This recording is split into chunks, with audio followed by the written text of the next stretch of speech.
I've loved Skaven since my early days in Warhammer Fantasy. Something about them was just so cool and fun, but I think the Underworld's warband, Spikeclaw's Swarm, are some of the finest Skaven models ever made. They just perfectly encapsulate everything Skaven and were a lovely update to an aging range, while still having iconic Ratman imagery from the past, like that triangular wooden shield. Most of my old Skaven had this green and purple colour scheme, so I decided to stick with it for this little warband, with bronzy metal to complement it and play into that steampunk vibe that Skaven have.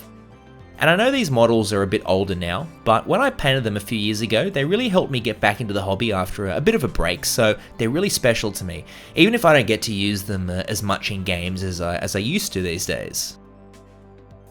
This pose is so awesome. Well, I mean, all the models here have awesome dynamic poses, but this one's just so cool, you know, and so Skaven. All these sculpts have a wonderful little story to them. I can just picture this Skaven having leapt into the fray, sizing up his enemies, ready to pounce. So much character. You know, I used to love Ninja Turtles growing up, and that Splinter element is alive and well in these minis, which just adds to the charm. Back to the colours for a moment, because this is a painting channel. The green is Warpstone Glow, mixed up with yellow for highlights to keep it nice and bright and saturated, and the purple is Naggaroth Night, highlighted with Genestealer Purple. This Skaven in particular really makes me think of Mordheim, running through the streets with the twin claws. Even the sculpted bases are perfect for cobblestone streets, look at that.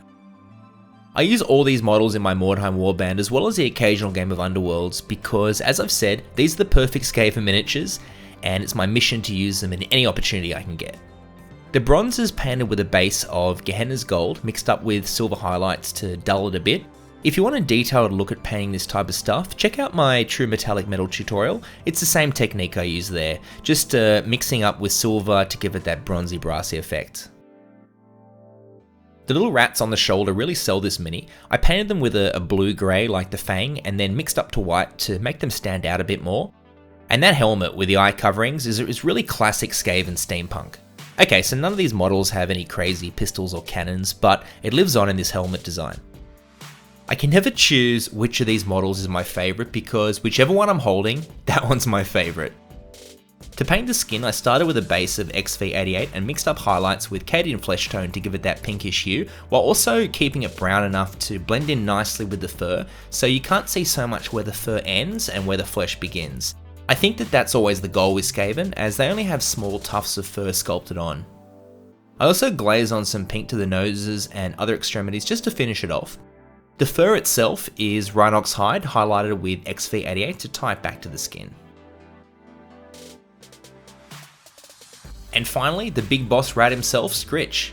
I really love this model so much, and I never was the biggest fan of terrain incorporated into the base, but I think it really works here, and because Skaven are kind of small, it helps make the whole thing, you know, more imposing. Plus you get this lovely little detail of the rat in the drain. Oh, love it. I painted Scritch in the same way as the other Skaven, but with a bit more attention to detail. I just spent a bit more time on the layers and blended everything a little bit more because he is the leader. I always painted my leaders with green Warpstone blades to simulate the Weeping Blades in Mordheim, and this blade was done with a base of Caliban green slowly blended up with Warpstone glow on the edges to give it that magical effect. Overall, just a fantastic model, and a nice little display piece in its own right. If you're any kind of Skaven fan, I highly recommend trying to pick up these minis just for painting alone. I mean, they're great. Anyhow, just wanted to share some of my favourite minis with you. Thanks for watching, and we'll see you next time on the Hobby Grotto.